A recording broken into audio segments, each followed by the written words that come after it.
journeyman utility player. That's how I would describe him superficially. Journeyman utility player. Very much so. And maybe even a 4A journeyman utility player. That might even be generous. So he's at best a short-term solution to this problem. He is at best going to play a handful of games there before we realize he can't hit. He's a .219 hitter. Although that's actually higher than the last guy that was playing first base, who was batting $1-something in his time there. Fair point. Do you have a solution, Ted? We did this yesterday. Fitzy and I, we took callers. There were a lot of move Christian Campbell to first, bring up Meyer, do the Vaughn Grissom. He took some ground balls, played some games in the minors. Do you have a preferred solution, or are you like me, a simpleton, and say you just got to convince Devers to do it? It's a great question. I mean, I kind of like the idea of moving over Christian Campbell to first. Okay. Because, I don't know, I feel like if you really, then you could slide guys over. You could put Bregman at second. You could have Trevor stay at short. You could put, Rafael Devers at third. We can't do that, though. We can't. We can't do that? No. Okay. But we have solutions. We have David Hamilton. We can play at second base, clearly. And you put Christian Campbell at first base. I mean, he's tall. He's 6'3". I like the profile of him. Big dude. That's correct, Ted. Yeah, it's a good size for first baseman. So yeah. I would be okay with them doing that. Why do you not like the Devers plan, or would you be hesitant? Or because am I wrong in that it seems like the obvious plan that I've been around baseball forever and fat third baseman move to first? Isn't that like kind of a cliche, simple thing? It's easier. That's kind of how it usually works. Right. It's an easier position. I mean, I've had Lou Merloni and Will Middlebrooks tell me how that's easy my first it is. choice. So that's my first choice. But and we had the comments over the weekend from Craig Breslow, who insinuated, alluded to the idea that it's in his brain at very least. Like, he wasn't acknowledging it, but he wasn't shooting it down like Cora has. So then there's that. Is there a disconnect between the president of baseball operations and the manager, who is the guy on the ground with the relationship? And would Craig Breslow be open to it if the manager could convince him? I don't know. Doesn't this seem like a lot of work to convince a $300 million player to do his job and play? Yeah, a little bit. When you consider, you've had catchers move to first base. Yes. You've had so many. I mean, a lot of guys that their natural position is not first base get moved to first base. So you like to think that it wouldn't be that big of a transition for Rafi. So why that isn't happening, I don't really know. And then that opens up maybe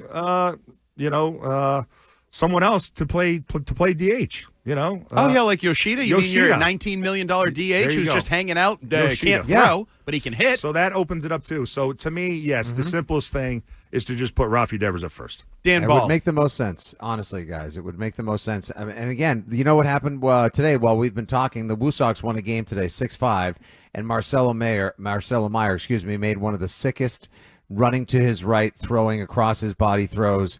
The guy he actually got out was former Red Sox Christian Arroyo. Christian Arroyo, thank you very much, Dan, who turned around and raised his arms to the heavens afterwards as if to say, how the hell did you make that play? And where did he make that play? What's that? Where did he make that play? Worcester? No. What position? Oh. Shortstop. And that's why I don't want to screw around with Marcelo Meyer, because I think theoretically you have a Trevor franchise Story to shortstop. second and Campbell to first. Okay, I'm more okay with that theory. I'm more okay with that idea because Trevor Story has already shown for a year to be a team player when he came here and took the contract and played second base, although he told you he only wanted to do it for a year. Also, Rafael Devers was once part of a sort of big three or a combo of talent that included Mookie Betts, who has played a minimum of 3 positions at the big league level already, 4 positions at a high level. He's the best example. I'm so glad you brought that up. He has no attitude, no ego about it. And Ted, he is also a $300 million beloved, vested veteran / elite player. Trust me, I'm not disputing that. I'm not happy with Rafi either. I think it's a bad look for him too. I do. I don't know what's going on there. I don't know if it's because I don't hear him talk enough. I don't know. I don't hear enough from him. I'm just. I don't know. I don't know why he would be so strident and not playing. Obviously, he doesn't want to play, or else he'd be playing there already. He'd already be going to the manager saying, "Hey, put me in at first. I'll do whatever it takes." And he's not doing that, and that does concern me. Dan Ball? I'm on y'all's side. Teddy, I wanted to present something to you because Andy and I kind of disagreed on this Devers thing yesterday. And what I came away with, just from what we know about Devers, is even if you're changing to a position that is perceived as easier by people who play it, there is still a certain work ethic you have to be good at it. And I don't know about you, but I don't exactly trust him to do the work that's needed to be done to do it at a level that's going to be any better than what you were getting from Triston Casas. That's where I landed on it. Yeah, that scares me. It's still not a good, like... That would make me nervous if that's the case, right? That's another shot against Rafi. Yeah, that's another shot of you invested $300 million into a guy who's very, very sort of limited into where his contributions and willingness to be a friend. So isn't that the foundation that we're working with at this point, though? We already know that about him. It's a bad deal for a guy that hasn't developed into the leader and the superstar you wanted. Okay, but forget. Okay, so he's not comfortable talking to the media, being a spokesman, being a leader. Okay, I guess we've all accepted that. That doesn't come with the job of $300 million. No. Now he doesn't want to play first base at a time when the team has no. They brought up Abraham Toro, a journeyman minor leaguer for a utility player. Their guy. Like, wouldn't you be uncomfortable? Just put yourself in that position. If you're Rafael Devers and you're sitting in the dugout and you're looking out there and you're like, oh my God, they brought that guy in. No disrespect to Toro, but they brought that guy in. That's what we're going with. When I know I should be as good as him or better than him. I played third base at a decent enough level to that I wanted to keep playing third base. No. I mean, I'm a method actor. I'm Devers right now. Gotcha. He thinks he's a long-term major league third baseman, and he's going to allow this guy to go out there and play first base, a position that he's played some, along with second, third, short, whatever the hell else Toro has played in his. He should feel bad. He should feel like he's letting his team down. I think a normal 80% of athletes would look at that and say, I know I really don't want to play there, or I want to stick it to the team. But my team needs me. Andy. Right. Is there Why any does he chance- want to stick it to the team that pays him $2.5 million a month? Because, once again, being a method actor here, they screwed me out of my original position. So I was mad, and I did want to screw him, and I wanted to teach him a lesson. But now this is not a fun lesson because we're going to lose. We're going to suck. We're not going to be as good. Yep. I'm going to have to sit here for another 130 games and watch this guy. You hope not. They're getting what they deserve kind of thing. That's the I hope that's not how he's feeling. And I know we're doing Abraham Toro. I just want to keep saying it to everybody. Well, you might have to get used to saying it. There's a chance he's your first baseman for a little while here because I don't hear any other great ideas. What are we doing? Never thought I'd miss Romy Gonzalez. Because the other options we've brought up are legitimate options. They could bring up whoever they wanted. Grissom, they could move Campbell. Right? Those are all opportunities that are right here. They had a day off yesterday. They could have done it yesterday. They could have called up somebody. They chose this. And I don't know why they're kind of steadfast in kind of trying to keep things the way they are and just, hey, one guy out, bring a guy that plays that natural position, maybe not as good, up, and not mess with the other parts. This is an 18-18 team. I mean, they are a mediocre team. Yes. Like, shaking up the roster or in the positions might not be the worst thing to start doing when they're almost 25% into the season already, and they are as average as this year as they were last year. Let's mix in your thoughts, 617-779-7937. Let's go to Kyle in Sudbury, and he seems to be down on my plan to fix first base. What's up, Kyle?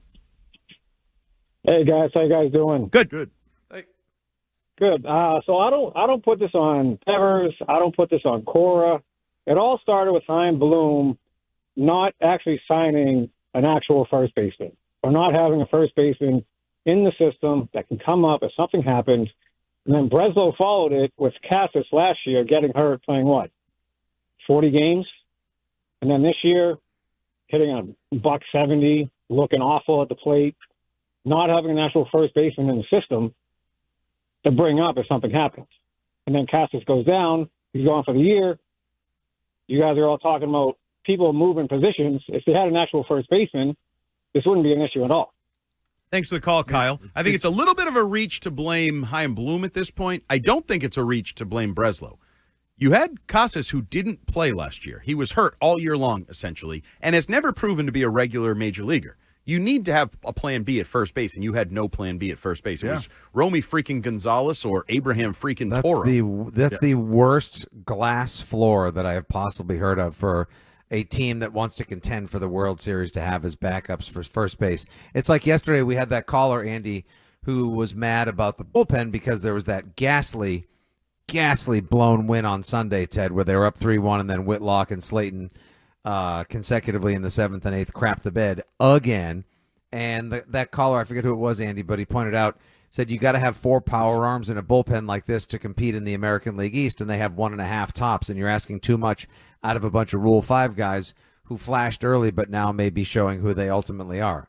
It feels is it likened to maybe like blaming Bill Belichick for the Patriots not having a left tackle before this draft happened, right? It's almost like you're blaming someone he hasn't been here, right?